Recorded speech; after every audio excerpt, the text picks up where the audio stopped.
What's up, y'all? It's your girl Sakina, and I'm back with another review. This is my review for the Real Housewives of Beverly Hills. This is season 13, reunion part 2. It took a lot for me to get here, y'all, okay? I've just been slacking on reviews again because, trying to get my mind and my body right and everything else. So I haven't been in the mood to film, quite frankly. I just haven't. And here we are in a whole nother week, and I'm playing catch up because my birthday is tomorrow, and yeah, so it is what it is. Let's go ahead and get into it. Picked up where it left off last week. It got into the conversation of Dorit and Kyle's relationship and how it's a clear distance between the two of them. It started at last year's reunion where Dorit had input on trying to resolve the issue between Kathy and Kyle. All she said is that, Kathy just wanted Kyle to take a bit of responsibility in the issues between the two of them. And for Kyle, she feels like Dorit was doing it up for the audience. Now, apparently, Alexander Rogers had an appearance on the reunion. I didn't watch the reunion on Peacock on part 1, but I decided to watch it this time. I thought they were going to do the flashback again, but they didn't. But shout out to him for that. Once I had realized that I was watching it on my DVR, I switched to Peacock. So I am watching the uncensored and extended version this go around. Sometimes I just don't like watching Housewives on Peacock if I don't have to, because the rewind, it bothers me on here versus DirecTV. You see, this is a little 10-second skip. I like to just do that if I need to rewind. And I don't really like the setup with Peacock. So sometimes there's a reason why I do that. But anyway, yeah, so Dorit is like, that's the furthest thing from the truth as far as doing it up for the audience. Garcelle interjected and said that Dorit just needs to learn how to say sorry and just accept what people are saying. But I actually do agree with Dorit in this. If I feel like it's not true, then it's okay for me to defend myself, and that's that. So I'm not mad at what Dorit had to say about that. For me, it seems like a damned if you do, damned if you don't when it comes down to supporting Kyle with this Kathy thing. She doesn't want you to interject, but she wants you to be on her side, but she wants your support. It's just like, that's why you got to stay out of it. And that's what Sutton was trying to explain too. It sounds like you and Kathy were going through some family issues that we don't know about, and Dorit was actually trying to be there for you. But, when you snap, it's just like, what do you expect people to do? So at that point, it's like, Dorit, just stay the hell out of it, because Kyle don't know what the hell she want to do. And from the sounds of it, based on the previews for when Kathy comes out, it looks like she actually spilled a bit of information about how distant Mauricio and Kyle has been. It looks like they've been distant for at least 4 years. And she's like, I shouldn't have said that, but I did. So what, you going to be beefed out with Kathy again too? Girl, it's just an ongoing cycle. So word of advice for the housewives, stay the hell out of Kyle and her sister's issues. Then they talk about Kyle's sobriety and the major changes that she had throughout the season. And the girls don't think that Kyle has a drinking problem. And that's why they were like, well, why the sudden change when it comes down to the drinking? Like, you sure you don't want to drink? But had she had really been on like some alcoholism type of situation, then they never would have been questioning why she isn't drinking. So the viewer asked Dorit, does she think that her sobriety had anything to do with Morgan? And for Dorit, she said, not necessarily. But to me, I feel like, yeah, you don't drink, you're working out, you got the tattoos. So yeah, it seems like Morgan is heavily influenced. But Kyle said that once she made the decision to stop drinking, she had only met Morgan one time. So these changes were coming about, I guess, before Morgan came along. But it does seem like she's heavily influenced by Morgan with the tattoos, the way that she dresses and all of that. It seems very on brand for this woman that she met. So Kyle and Sutton, they get into it because Kyle was saying that she wasn't reckless with her behavior, and Sutton likes to think otherwise because during this whole sobriety phase, or, lifestyle change, Kyle has insinuated that Sutton has an eating disorder and has a drinking problem, and that's an issue for Sutton. And she did insinuate that. So then they asked they asked Crystal, well, what do you think about the situation? And Crystal said, had y'all not brought the situation up more than once, and it just been that one isolated issue at the weed party, then it would have been just what it is. But since Dorit and Kyle was kikiing about it with Crystal at Kyle's house, then it's enough for Crystal to understand where Sutton is coming from. And Kyle is still denying it. I never said that. And just because me and Dorit are cool, that doesn't mean that I control what she says. You didn't control what she said, but you also added to the conversation, Kyle, because Dorit said that Sutton seems like the type that'll start the day off with, some liquor or whatever, and you're keying and adding to it, talking about at 10 a.m. Yeah, you know exactly what you're doing, and that's why Sutton is calling you out, saying you're never going to outright just say it because you're too smart for that. You're too clever. So, yeah, you're going to put seedlings out there to get the conversation going, to deflect, to get the heat off of you, and to now raise an eyebrow and focus on Sutton and the issues that she has. So they feel like she wasn't being as open about, the issues that she had. I think it was Sutton who was saying that she feels like she wasn't as open this season. And Kyle was like, I definitely went into the Eagle Woman session telling y'all that I had a hard time in my marriage. And I said, she definitely did. That she did. And Dorit was like, well, no, you actually didn't. And the girls was like, oh, yeah, she did admit that. But for Dorit, she feels like it was more so something that they were coming out of and not necessarily going through. So, yeah, they feel like she's not really open this season. And she was like, well, I've been on this show for 13 years. My daughter was 2. She's now about to get ready to apply for college. I got 2 sisters on the show. I told y'all there was, cheating rumors and all these things.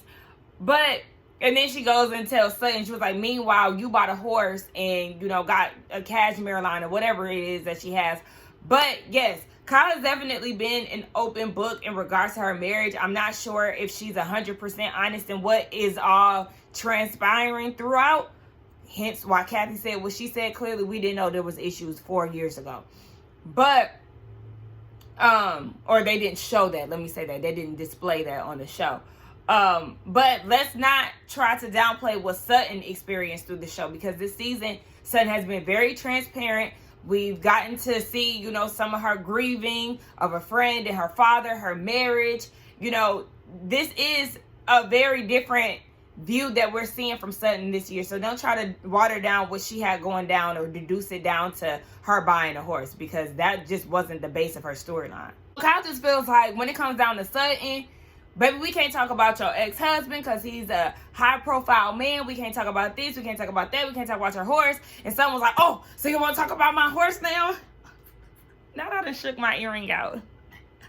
But it did have me cracking up when someone was like, so you want to talk about my horse now? Baby, she getting ready to fight you about that horse. I said, this is white people problems for sure. But again, like I said, it wasn't just down to the horse. I feel like Sutton came on this season to come after her because she basically didn't have anything to add to the season, which is totally unfair to say. And Kyle is full of shit. Like, girl, everything is not about you. But yes, the girls have questions and it's okay for them to ask. Had to put my earring back in. Okay, so then Andy was like, let's get back down to it. Do y'all think that Sutton has a drinking problem? Dorit says she don't know. And Sutton ain't having that. Like, what you mean you don't know? And she was like, I don't know. I'm not around you. No, I don't think that you have a drinking problem. So it's like, okay, so why didn't you just say that up front then, Dorit? So Sutton was like, well, shoot, I don't know if you got a drinking problem, Miss Carcass out. We don't know how many carcasses is out on the floor. Okay, because don't insinuate that she has a drinking problem. You talking about you don't know. It's either a yes or a no. I mean, it's okay to say you don't know either, but at the same time, it's like, Dorit, she ain't got no drinking problem. Just because she likes to drink or carry around her grapefruit juice, it's because she has a preference. Anytime y'all get together, she already know it's going to be drinks involved. So, yeah, she's going to have a drink. Sutton is no different from Kyle. If you ask me, they both get tipsy and turn up. Garcelle does it. Erica does it. Everybody does it on the show. So the whole drinking problem situation, nobody has a drinking problem. They all just be turned up at certain events. As simple as that. So then get into the infamous weed party at Kyle's house. And they wanted to talk about Denise telling Erica to watch the show to figure out why they have beef. So they all was like, we was kind of trying to tell Denise, like, girl, you can't tell us to watch the show. Like, we're on the show, we're filming, like, you can't break the fourth wall. Girl, what? And then another viewer was like, it's clear that Denise had an issue with the whole Brandy hookup rumor and not the threesome. And so everybody else was like, yeah, like, I don't really understand why she just didn't say that. But it just seemed like because Teddy, Brenna, and whoever the hell wasn't there, she was taking it out on Erica. But Erica's whole thing was, look, I wasn't even going to defend Denise because they was wondering why she didn't come to her defense. And Erica was like, I wasn't defending her at that time because she singled me out at the barbecue when it came down to, talking about adult conversation in front of her kids. And she was the one talking about her husband's peeing and everything else. So, yeah, that's the reason why Erica did not have Denise's back. They also touched on Dorit and Denise's conversation about her jacket being on backwards. That interaction will forever be funny because Dorit was really trying to help Denise. Girl, your jacket is on backwards and you look crazy. But Denise felt some type of way about it because it felt like a mean girl situation. Like, y'all always trying to F with me. No. But she was actually trying to help you out, girl, because you was already looking disheveled. And upside down jacket wasn't helping your case, sis. Then they also touched on Kyle and Morgan and the reason why Morgan felt some type of way about the weed party. For me, it was pretty clear why she was mad because I literally had the same reaction when Kyle said that she was having the weed party. Morgan's whole thing is, you don't even like edibles, why are you doing it? And I felt the same way because Kyle's reasoning for having it was because the girls were pretty much feeling some type of way about her not drinking anymore. So even though she doesn't dabble in weed and she no longer drinks, she's having this party for the ladies and obviously for show purposes. But I feel like she could have still did something else.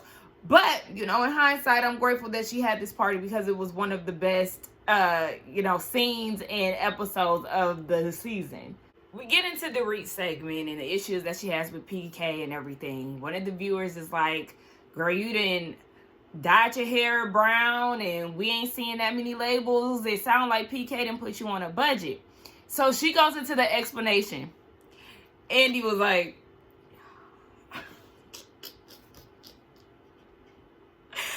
third year in a row of Andy yawning while Dorit is talking. They even did the flashback since 2021. He has been yawning as she's going into a conversation. And she was just like, don't you do that again. And he was like, I'm sorry. And so she was like, I'm going to try to, wrap this up without being long-winded. Andy said, baby, you are past that point. Wrap it the hell up. Budget, yes or no? She said PK hasn't put her on a budget. So he was like, okay, are you on a budget? Because it sounded like she put herself on a budget. And she was like, no. So it's like, okay, girl, which one is it? But she said she ain't on a budget.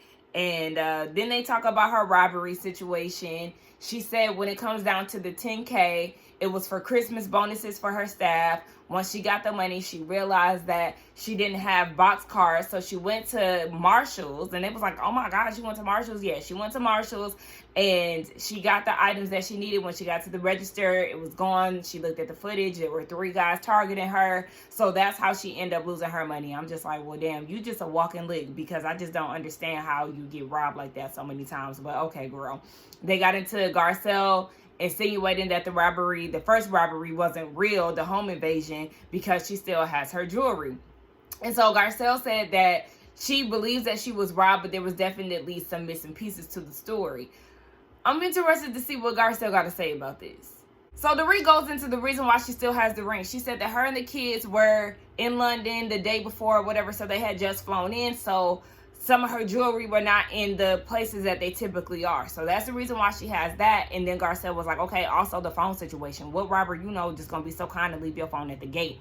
So Dorit explained that. She said that she was pleading to call her husband, and so he left the phone. But Garcelle was like, let's not act like that's something that would typically happen.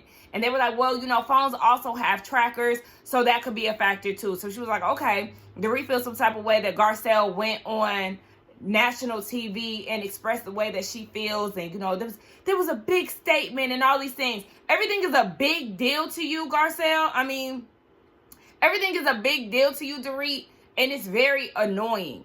Because the same way that you think it's a big deal, Garcelle also feels like it's a big deal for the way that you behave towards her and, you know, your Karen tendencies. So I just kind of feel like you feel some type of way about what Garcelle said, and now y'all even. Like, it just is what it is, because Dorit is a person who she doesn't seem to want to change or understand people a lot of times, because she is in her own bubble. So I feel like, yeah, Garcelle said something that you don't like, so now you know how it feels. And it just is what it is. One thing about Dorit, she's going to be very long-winded, and I just can't. Like, they were talking about the Pretty Little Thing, or Pretty Little Thing. Child, look. See, I don't even watch the movie. I've never seen the movie. Like I said, don't come for me. But they were talking about the Pretty Woman reenactment that PK did for Dorit in their engagement. Anniversary. And, you know, that was a lot for Dorit. She was trying to be in control, and Julia Roberts was on Watch What Happens Live, and she felt like the thing that would have made the reenactment great was him gifting her the necklace, but it was like $5 million, and, you know, he wasn't going to do that. Dorit, being the control freak that she is, she was okay with that, because she would have rather picked out the jewelry rather than him being like surprised, and she actually hates it, spending all of that money on something that she doesn't like. I also wanted to point out that even in this scene, PK chose Kyle to help with this whole situation. So don't tell me that these two were not close. Anyway, yeah, she was just really long-winded in that situation. And really, her and PK are having issues. They're having marital issues. She said after they filmed and the cameras went down, things went left, and he went and stayed at Boy George's hotel and all of this. And Andy was like, yeah, so y'all were pretty much living separate lives for a little bit. And she was like, no, he had his clothes and everything home. And Andy was like, yeah, semantics. And she was like, but it's not, Andy. Girl, yes, it is. Yes, it is. And then they were asking how they are now. And she was like, we're better than ever. All right, Ashley Darby, y'all are not doing better, because it would not have taken you that long to say where y'all are. And even Crystal was like, girl, like, the look on Crystal's face was like, no. And Annalise, girl, you've been doing the mute challenge this whole part too. She hasn't said a word. She hasn't put any input into anything. Andy hasn't asked her to answer any questions and how she feels about anything. Baby, it's looking like one and done, because I thought Crystal be fading to the background. Nah, sis, you definitely ain't doing it. But anywho, she said that PK has been sober now for 49 days, and that, you know, played a big part in their issues. Yeah, sure, Dorit. And she also felt some type of way that Kyle was asking about her relationship and her marital status, but didn't feel comfortable enough to tell her what her and Mauricio were going through. Listen, I would feel some type of way, though, that we both are talking to each other about our marital issues, and you're getting mad. Kyle is bringing these things up on camera to Dorit, talking about how her and Mauricio had a rough year and all of that. And then you feel some type of way that she's asking you in different settings on camera about y'all's marriage. Kyle said that she would have appreciated that if Dorit would have called her one-on-one rather than talking about it on camera. But you seemed open to talking about it with her one-on-one on camera when y'all was eating pizza and salad. So that's the thing that kind of just throws me off when it comes down to Kyle and the way that she's handling Dorit. But yeah, Andy wanted to know if they were in a better state. And Kyle said, yeah. I said, of course you would think that. But Dorit was like, yeah, no, we still got some things we need to sort out. And y'all do. Because Kyle, don't think that because y'all are on the reunion that everything is okay, because y'all need to discuss that text and the way that you've been treating her. So, girl, you're not getting out of it that easy. Gosh, y'all done claim this difficult case at work, and so I'm trying to do that and do this review. It's just a lot, okay? But anyway, we get into Erica's segment, and, you know, her residency in Vegas. Sutton made this joke in an interview. Somebody said that Erica's tickets were selling for $1, and Sutton said, well, it's actually going for $7. She said that she was actually trying to help the situation because the man had the price lower, and she was like, no, it's actually $7. Girl, it's shade, period. And that's what all the girls were trying to tell her. She was like, I mean, y'all don't know how to joke? Okay, well then just say that was a joke. But you know, Erica didn't even have a rebuttal for it, so you know, they all laughed it off and it was whatever. Then they get into her legal situation and how she met up with the ladies. Well, she's on Betted on Blonde. She has her own spinoff that I'm just not interested in watching. But she was apparently real candid about her marriage with Tom. Then they got into the lawsuit about how she actually met with some of the women, and how some of the cast members actually thought that she lacked empathy when it came down to the victims. And she said, well, you know, you're told not to say anything, you know, for legal purposes. So it's just kind of like, because I'm not saying anything, it's now giving off the feeling that I'm not empathetic. No, it's actually just the way that you behave, your demeanor, your tone, your mannerisms, everything just kind of gave, I don't care, it's all about me. So yeah, it wasn't just the fact that it was a legal case, it's your delivery, girl. And so yeah, she couldn't give any explanation as to why she met with the women, the victims. She said that she can't talk about it. She didn't say legally, but I guess she's insinuating it's because of the legal situation. She also wanted the ladies to see her as human, or, you know, another woman. And then she said that she learned that one of her paychecks was in a client's trust fund. I don't really know what that means, but apparently Tom is supposed to go on. I'm kind of just like, you know, rushing through her stuff. But Tom, who was diagnosed with dementia, is supposed to be on trial. And they were like, how? Like, even Crystal was like, you know, my dad had Alzheimer's, and she works with the association. And she was like, from 4 years ago, he seemed very competent. And in this state right now, he wouldn't even be able to tell you what's going on. So basically somebody lying. She didn't want to say that, but she should have said it, because even Erica was like, girl, I mean, just say what you're trying to say. But she didn't until they decided to go on break, and Garcelle and her were having a side conversation, and Crystal was like, yeah, she feels like Erica is lying. I feel like it's definitely some lies, because he did not give off, even though we didn't see a lot of him, he did not give off, you know, dementia vibes. And all of a sudden, he's going through these legal woes, and now he's diagnosed with dementia. I find that very convenient. And you know that you can pay people off to, you know, show records, and, you know, to play with files and all of that. So it's just like, you just never know. He's already a slimy man, and I feel like he's definitely doing this as a way to get out of his legal issues. But whatever, child. We get into Sutton's segment and all that she had going on. You know, the magic mic and the name and how reactionary she is and everything. So when it came down to the magic mic, she said that she had her ones ready because she thought that it was, I guess, going to be like a strip club type of environment and not like a Broadway show. She said she brought the stack of ones for everybody, not just herself. But at the end of the day, you knew that there was going to be raunchiness. So I don't want to hear anything about it. And, you know, she agreed that she overreacted or it was too much, whatever. She definitely did. So then when it came down to the elevator and them leaving, and Erica was like, oh, now is your time to apologize to my friends. She said it did feel like it was a stage situation, but it was just very coincidental. Like, Erica did not plan that. It just is what it is.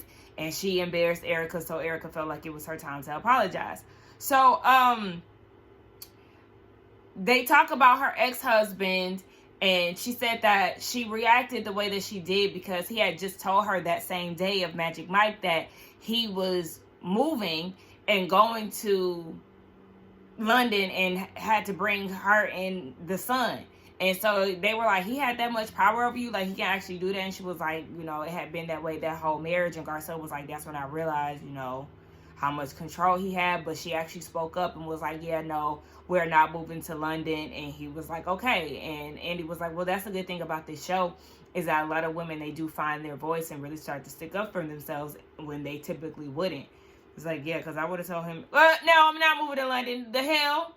They didn't touch on Kyle and Sutton's relationship and how they haven't been seeing eye to eye. Kyle said that she was taking a step back from Sutton because when Sutton would do interviews, she would say that the friendship is farce, and, you know, Kyle still doesn't appreciate the whole marriage situation, and Sutton digging into her marriage and trying to figure out what's going on. She said that, you know, at the weed party, Sutton left the table and continued to ask questions about her marriage, and her kids were upstairs. Look, at the end of the day, Kyle hasn't been the best friend to Sutton. And I feel like if Kyle displayed more of a friendship to her on camera, then Sutton would treat her the same way that she treats Garcelle.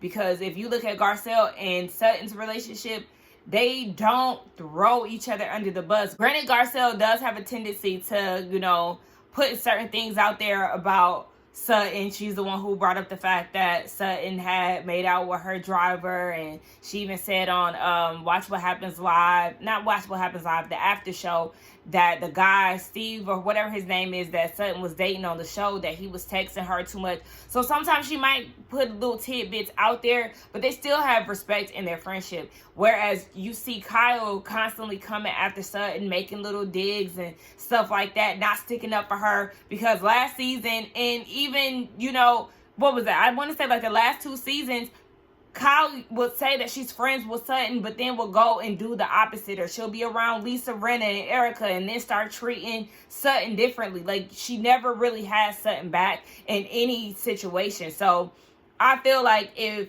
she displayed a true friendship to Sutton on camera, then she would give her that same respect. But just the fact that she's a different person, to me, I just feel like that's the reason why Sutton really doesn't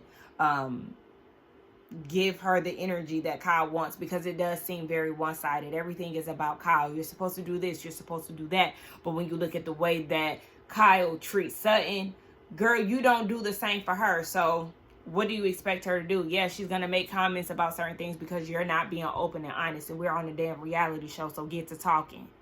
They also touched on, again, Kyle and the insinuation that Sutton drinks a lot, because Kyle and Teddy were on Watch What Happens Live, and Teddy said something about how Sutton always has a drink in her pocket or purse 24/7, and Kyle laughed at it. Again, she didn't go against it. She laughed at it. So that's the reason why Sutton always feels some type of way about it. And you know what? Thinking back about Sutton and how she always got her chaser, I'm the exact same way, and I did not realize that until watching this reunion. Me, my mom, and my stepdad, we went out to a party this weekend, and on the way to the after party, I was like, can y'all pick me up a Minute Maid apple juice? I'm very specific on the brand. I don't like any other apple juice. I really like off-brand apple juice, but if I'm going to get a name brand, then it's Minute Maid. And so I told them, can you get me a Minute Maid apple juice? Because I already know, you know, if they have some Henny there, I want to be able to drink it with my apple juice. And I've been doing that for years. When I show up somewhere, I make sure that I have my either Simply Lemonade. I don't drink that anymore, but it used to be Simply Lemonade and apple juice, whatever is available at the store.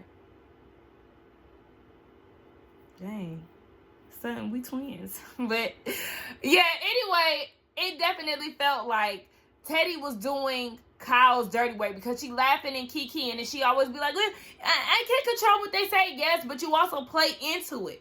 A real friend would have been like, you need to get off of her. Sutton, let's be clear, Sutton does not have a drinking issue or eating disorder. You will dispute that because you know your friend, instead of laughing because it sounds like you're okay with what is being said. But anyway, that's where the episode left off. Y'all let me know what y'all thought about it. Let's get down in the comments. Don't forget to like, comment, and subscribe to my channel.